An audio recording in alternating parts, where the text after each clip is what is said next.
Good evening, ladies and gentlemen. Welcome back to our monthly ASEAN 2015 Challenges and Opportunities program in English.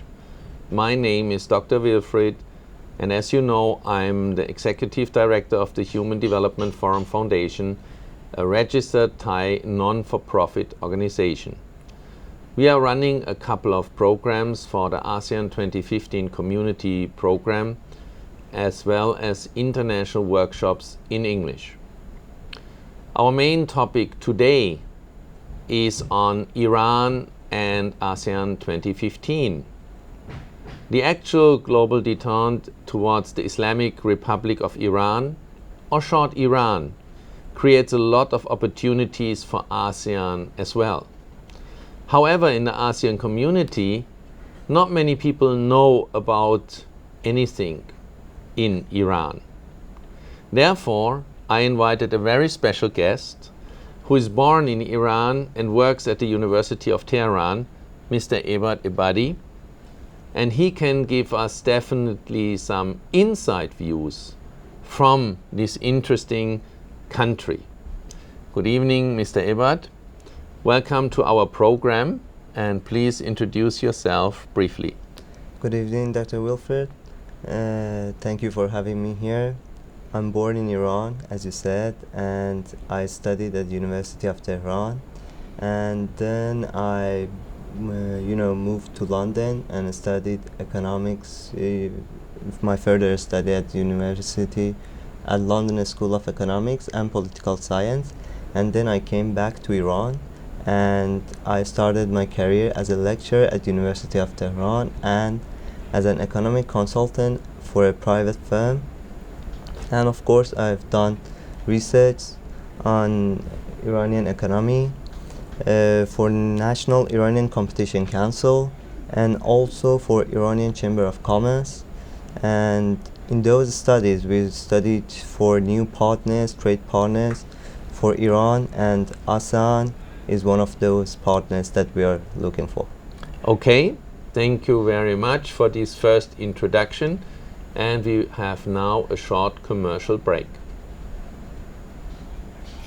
แต่รู้ไหมว่าขยะเหล่านี้สามารถนำมารีไซเคิลเป็นสมุดสิ่งที่มีค่าสำหรับพวกเขาได้ด้วยแนวคิดการใช้ทรัพยากรธรรมชาติอย่างรู้คุณค่าและให้เกิดประโยชน์สูงสุดทำให้ดอนเมืองโทเวย์ได้เริ่มดำเนินโครงการสมุดกรีนเวย์โครงการเพื่อยกระดับสิ่งแวดล้อมให้คงอยู่ชั่วลูกชั่วหลานตราบนานเท่านานโทเวย์กรีนเวย์คูปองดิจิตอลทีวีกสทช.มาแล้วค่ะคูปองครับพร้อมรอดูดิจิตอลทีวีซึ่งเขาบอกว่าคูปองดิจิตอลทีวีมาแล้วครับวันนี้คูปองมูลค่า690 บาทใช้แลกกล่องเซ็ตท็อปบ็อกซ์หรือเป็นส่วนลดซื้อทีวีดิจิตอลได้ที่ศูนย์จำหน่ายที่มีสัญลักษณ์โครงการอย่าลืมอ่านก่อนแล้วเตรียมเอกสารให้ครบนะครับแจกแล้ว42จังหวัดภายในสิ้นปีนี้ดิจิตอลทีวีดูดีทุกบ้าน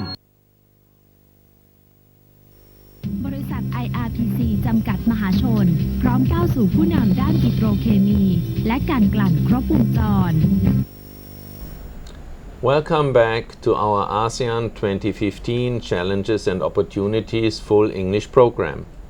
Today's main topic is Iran and ASEAN 2015. So, without further delay, let's jump into the topic, and Mr. Ebad from the University in Tehran will try to clarify some major questions related to this topic. My first question in this context would be, can you explain please the most recent developments in Iran and around Iran?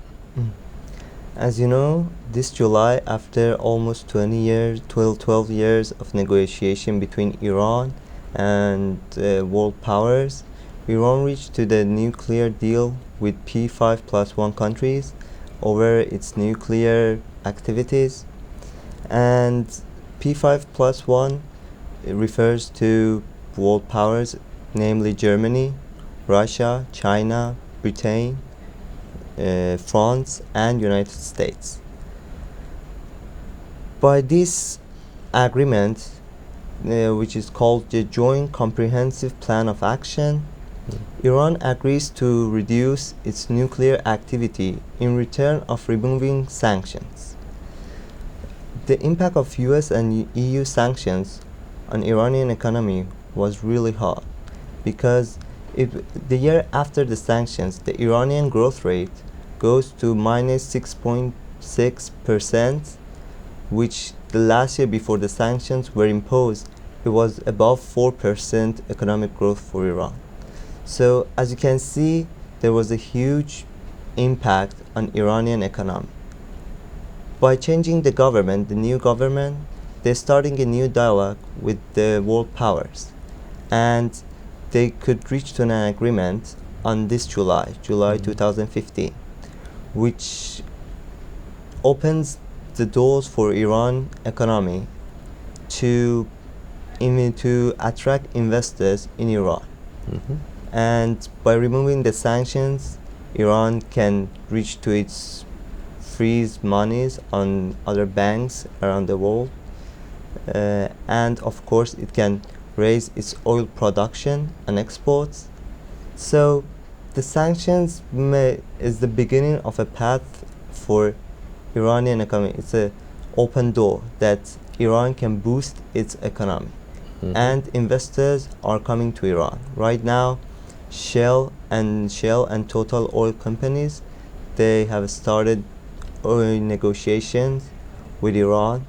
And as you know, the UK embassy reopened in Tehran. So the new era for Iran has begun.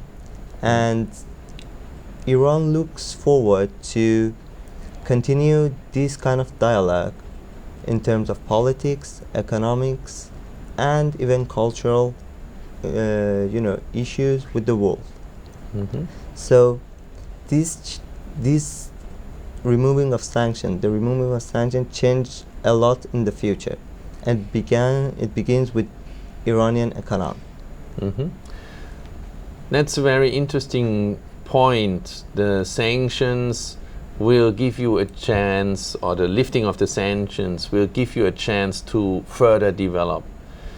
I mean, you mentioned Germany. We have traditionally good relations, but what about the relations to ASEAN? Is there any idea inside Iran about ASEAN and what people in Iran think about ASEAN? It may be interesting that that before the sanctions, Singapore was one of the most important trade partners with Iran. After the sanctions, Singapore didn't import oil from Iran, and it actually cut in the half the import of oil from Singapore. And the sanctions opens the gate for new trade, especially in oil. Because, due to sanctions, the Iranian exports halved in just 1 year. And Zanganeh, the Iranian oil minister, had made comments that after removing sanctions, Iran will raise its oil production to over 2 million barrels per day. That was the amount before the sanctions. And it's the double of the amount that Iran is currently exports to the world. So Iran is going to seek the place that it had before. On the other part, ASEAN is an emerging market, so it needs oil to boost its economy. It needs oil to improve its economy. And Iran seems to be a reliable partner in this field. As you know, Saudi Arabia and other countries around the Persian Gulf, they have conflicts because of starting a war in Yemen. And on the other hand, Iran is going to be more stable in the future because of starting a new dialogue with the world and removing the sanctions. So on one hand, you have a stable country, and on the other hand, other countries are going to be more unstable. So I think Iran would be a good trade partner in the future for ASEAN regarding its oil trade, and also regarding to gas, natural gas. Iran is the second largest proved natural gas reserve. It has the second largest proved natural gas reserves, and by completing the peace pipeline, ASEAN can have another option for, importing natural gas. But here's the big if the peace pipeline is going to be constructed. Can you explain a little bit about this peace pipeline? Which countries are involved and where are the obstacles from your idea? Yeah, the peace pipeline is the main idea is to transport or import of the natural gas from Iran through Pakistan to India. So the final destination is intended to be India. And the problem is, like, there is more than one problem. Pakistan hasn't constructed its own part. In some points, India refused to continue to build the peace pipeline by the pressure that has been put by United States. So there are things that, the things is not between these three countries anymore. Sometimes other players come around and they just stop these project to be completed. But we have to wait and see how it goes with removing sanctions and having the new, figure from Iran. So in fact, we need to wait for peace.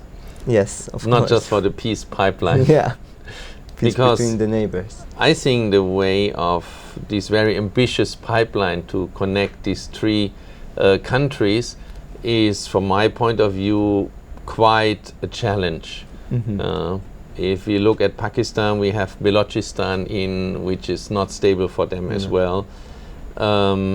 LNG will be the future, but first we have to bring it to the place where it should be. Yeah.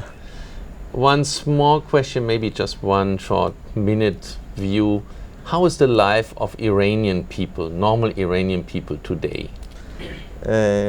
What do you mean by the normal Iranian people?